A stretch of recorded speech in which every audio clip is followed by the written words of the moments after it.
Hey everybody, it's SuperFan, the Red Hawks. Just want to read you a great story called My Teacher by James Ransome. My teacher has been teaching at my school for a very long time. Some people joke and say she's been teaching before schools were even built. I know that that's not true, but she did teach my mama and my grandmama. Some people wonder why my teacher teaches in my school. She could have retired a long time ago. She could teach across town where the sun always shines. Maybe I know why she keeps teaching here. My teacher calls us her writing bees because every morning we are busy in our journal writing. I love writing stories, especially about princesses who slay dragons to save the prince. My teacher says that I'm a good storyteller and that I should think about being an author when I grow up. My teacher loves for us to use our talents. Maybe that's why she keeps teaching. We don't have a library in our school, but one day my teacher came to school with boxes and boxes of books.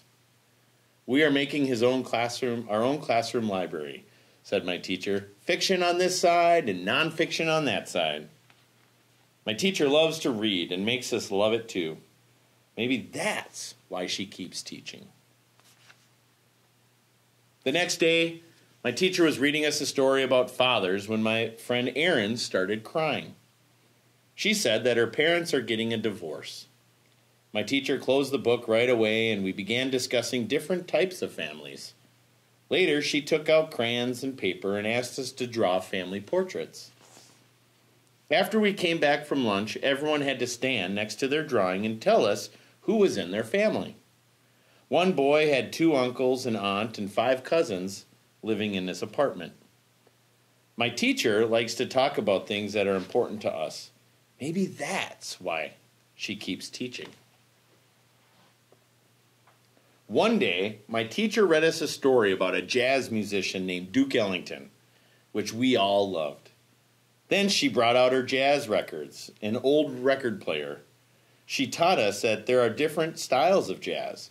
She likes big band jazz the best because you can dance to it.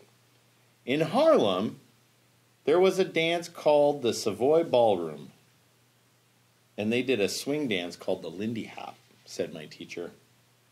I asked if she could show us the Lindy Hop, and we spent the day listening to jazz and dancing and dancing and dancing. Now when I'm at home listening to music on the radio, I can sometimes hear a little jazz in my favorite songs, and that makes me smile. A few weeks before Thanksgiving, my teacher came to school with lots of empty cardboard boxes and a big bag of green pencils with white flowers.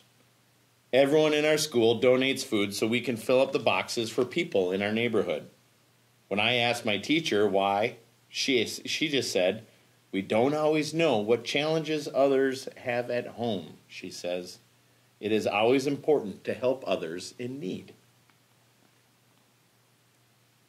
The boxes were all filled with food a week before Thanksgiving. When I was putting on my coat to go home that day, I noticed my teacher placing the flower pencils in each box. I wish that I could have one of those pencils too. Then yesterday, when I asked Nola if I could borrow a pencil, she handed me one of the pencils my teacher had placed in those boxes. I'm glad we could help Nola's family with our donation. A couple weeks ago, my teacher said, "You are going to begin your first big project. You'll write a report and draw a picture of someone from the nonfiction section of our class library."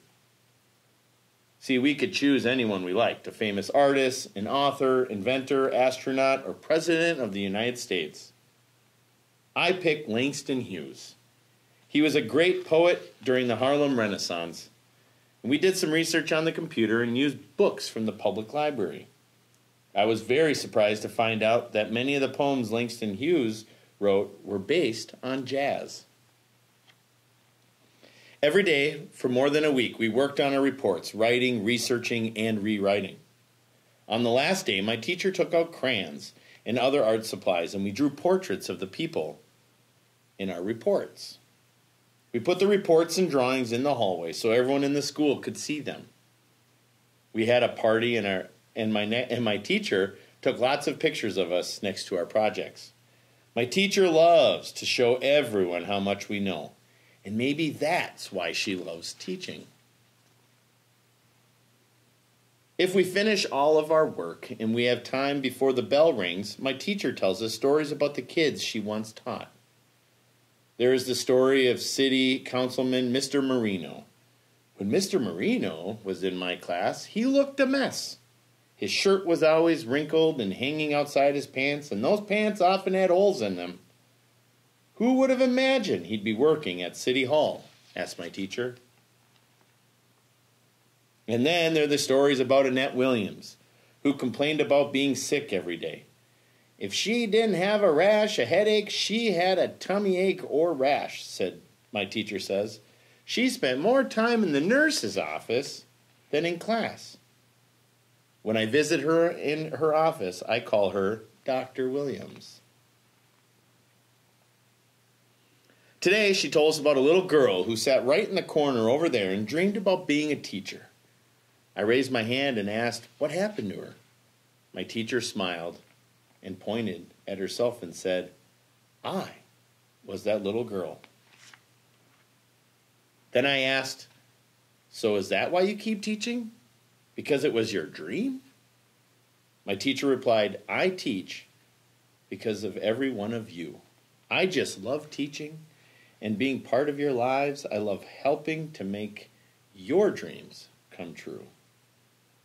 My teacher is the greatest. We are so lucky, and that she is so happy teaching right here at our school. The end.